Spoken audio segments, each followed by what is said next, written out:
दर्शकबिन भगवान पनि छैनन् कि जस्तो लाग्छ कहिलेकाहीँ त। गायिका बबिता बानिया जेरी सखी नामले अहिले पछिल्लो समयमा निकै परिचित छिन्। उनको स्वास्थ्य अवस्था झन्झन गम्भीर बन्दै गएको छ। यो कुराले नेपाली जनमा निकै चिन्ता छाएको छ।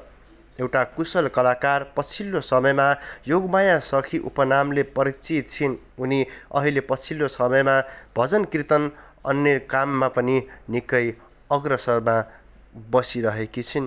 उनको स्वास्थ्य अहिले गम्भीरमा छ। उनी अहिले हस्पिटलमा आफ्नो स्वास्थ्य उपचार गराइरहेकी छिन्। उनको अपरेसन सफल त भएको छ, तर उनी अहिले निकै गम्भीर अवस्थामा छिन्।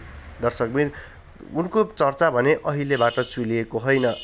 शङ्कर छेत्रीसँग विवाह भएदेखि डिभोर्सदेखि अहिलेसम्म पनि उनको चर्चा चलि नै रहेको छ। कहिले शङ्करका कारण त कहिले आफ्नै कारण। अहिले पछिल्लो समयमा उनको स्वास्थ्यलाई लिएर सामाजिक सञ्जालमा निकै चर्चा फैलिएको छ। दर्शकबिन, उनको स्वास्थ्यका लाभका कामना गर्दै तपाईँले यस भिडियोलाई सक्दो सेयर गर्न भने नछुटाउनुहोला। उनको स्वास्थ्यमा छिट्टै सुधार आएर उनी फेरि साङ्गीतिक क्षेत्रमा फर्किएको देख्न चाहने धेरै छन्।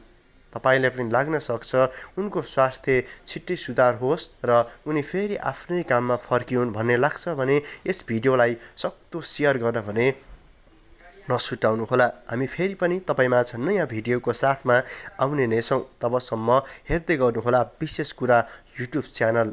यदि तपाईँ हाम्रो च्यानलमा नयाँ हुनुहुन्छ र अहिलेसम्म पनि सब्सक्राइब गर्नुभएको छैन भने हाम्रो च्यानललाई सब्सक्राइब गरेर हामीसँगै जोडिन नछुटाउनुहोला। हामी आउनेछौँ फेरि नयाँ भिडियोको साथमा।